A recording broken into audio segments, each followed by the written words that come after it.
sahabat setia Kompas, jumpa lagi dengan saya, Ovi Natalia, tentunya dalam program liputan khusus kemerdekaan Indonesia.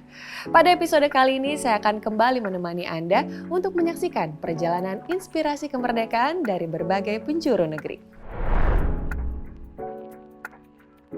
Provinsi pertama yang akan kita kunjungi kali ini ada di bagian tengah Indonesia, yaitu Sulawesi Barat.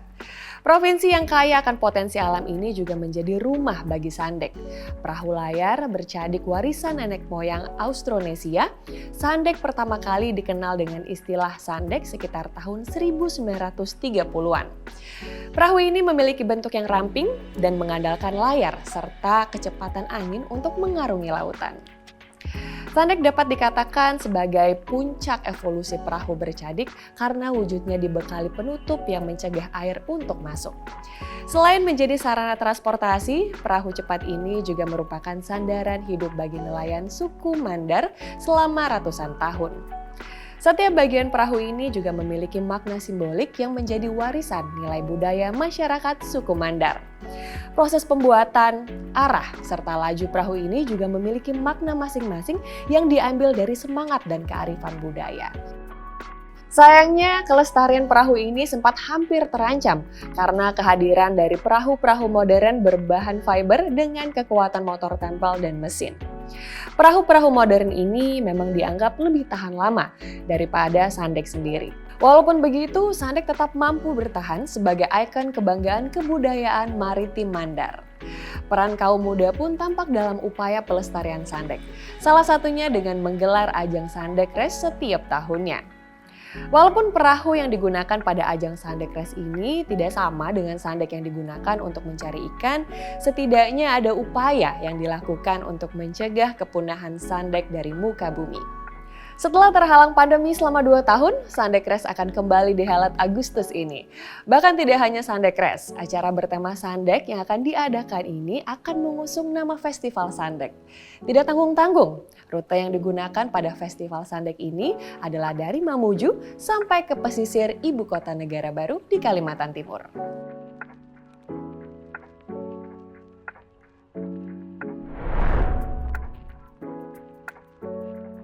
Sekarang kita akan berpindah ke Provinsi Jawa Timur. Provinsi ini dikenal sebagai salah satu provinsi dengan signifikansi ekonomi yang cukup tinggi di Indonesia. Salah satu faktor pendukung tingginya kontribusi Jawa Timur terhadap produk domestik bruto nasional adalah pembangunan dan juga perkembangan infrastrukturnya. Sebagai contoh, di provinsi ini terdapat jembatan antar pulau paling panjang di Indonesia.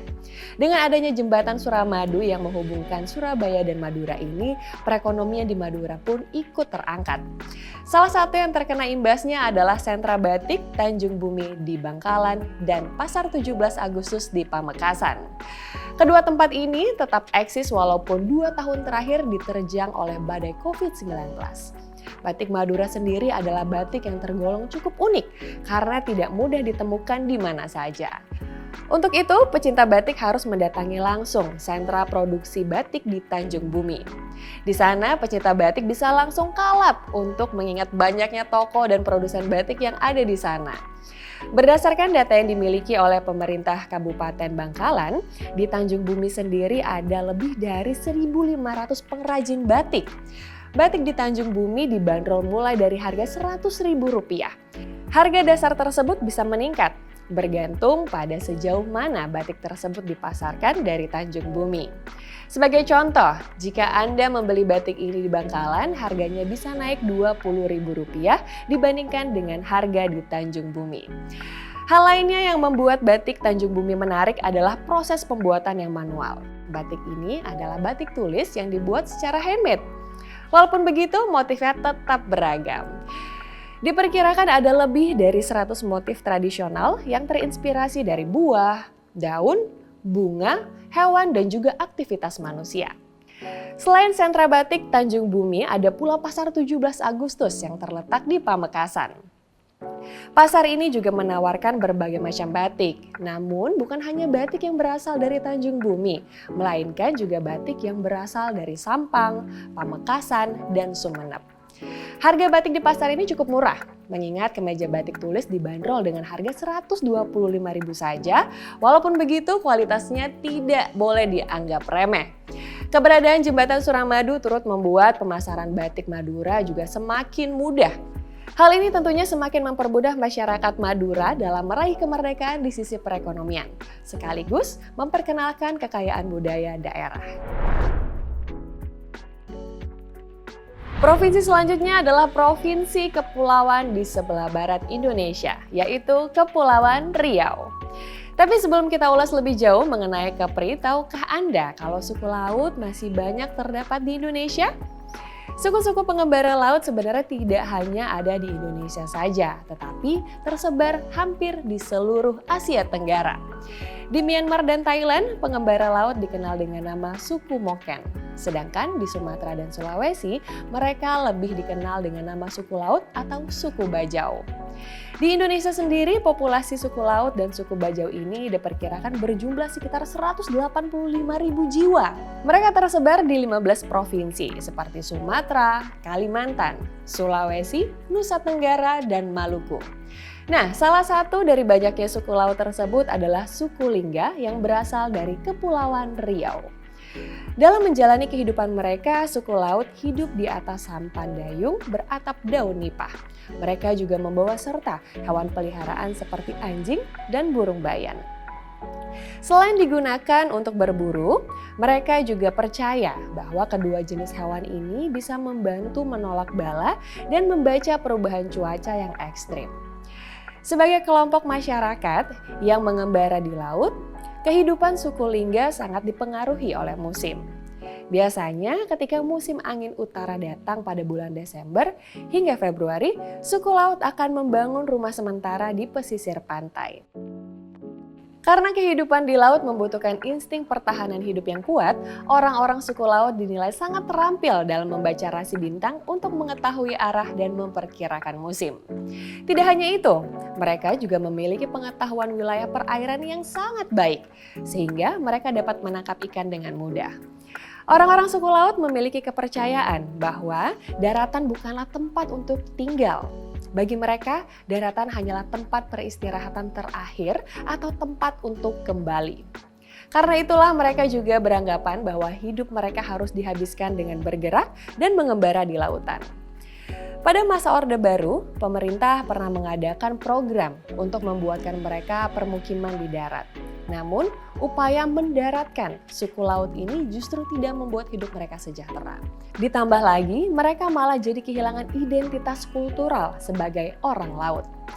Kini masyarakat suku laut Lingga perlahan mulai meninggalkan rumah-rumah pemberian pemerintah dan kembali pergi ke laut.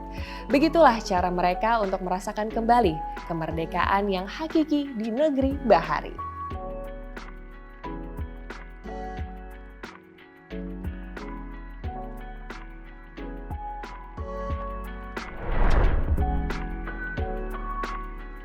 Berpindah ke daerah timur Indonesia, ada Maluku Utara yang terkenal dengan kekayaan lautnya.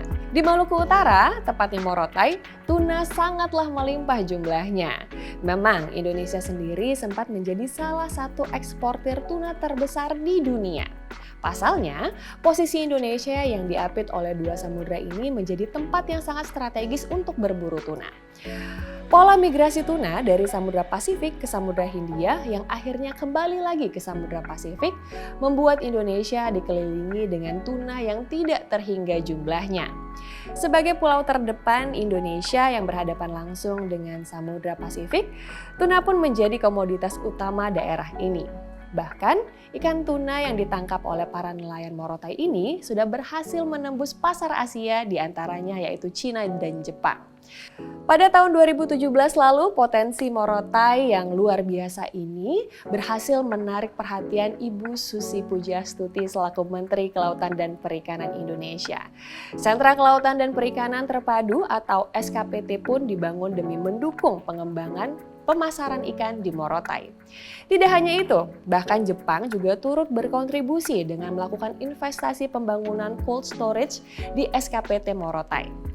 Kalau perkembangan produksi dan pengolahan ikan ini berjalan dengan baik, tuna bisa langsung diekspor ke Jepang dari Morotai. Hanya dalam waktu 8 jam saja, tuna bisa langsung tiba di Jepang. Dengan begitu, tentu saja harga jual tuna menjadi lebih tinggi. Soalnya, pihak Jepang berpendapat bahwa 80% ikan dari Morotai masuk dalam grade A. Walaupun begitu, ekspor tuna sebesar 9.000 ton per tahunnya ini masih dianggap sangatlah rendah jika dibandingkan dengan potensi sesungguhnya. Bahkan angka tersebut baru dianggap sebagai 9% dari keseluruhan potensi yang ada. Agar penggalian keseluruhan potensi tersebut dapat dicapai, pemerintah Maluku Utara pun mencanangkan beberapa kebijakan seperti mendorong peningkatan iklim investasi perikanan, penguatan penanganan hasil tangkapan nelayan, serta melakukan penataan distribusi dan pemasaran hasil perikanan. Dengan begitu, diharapkan angka ekspor tuna dari Morotai dapat semakin meningkat per tahunnya. Pengolahan serta pemanfaatan potensi alam yang baik inilah yang dapat mengantar masyarakat Morotai menuju kemerdekaan ekonomi. Untuk menutup episode kali ini, kita akan bergeser sedikit dari Maluku Utara ke provinsi yang ada di selatannya, yaitu Maluku. Sebagai provinsi yang terdiri atas banyak pulau-pulau kecil, kehidupan masyarakat Maluku sangatlah bergantung dengan adanya angkutan perairan. Selain sebagai penghubung antar pulau, angkutan perairan juga menjadi kunci utama distribusi barang dari barat ke timur Indonesia, serta sebaliknya. Namun sayang, pelayaran kapal yang tidak teratur menyebabkan harga barang di Maluku lebih mahal daripada harga di Pulau Jawa. Salah satu upaya pemerintah dalam mewujudkan konektivitas dan menurunkan disparitas harga antara wilayah barat dan timur Indonesia adalah melalui tol laut.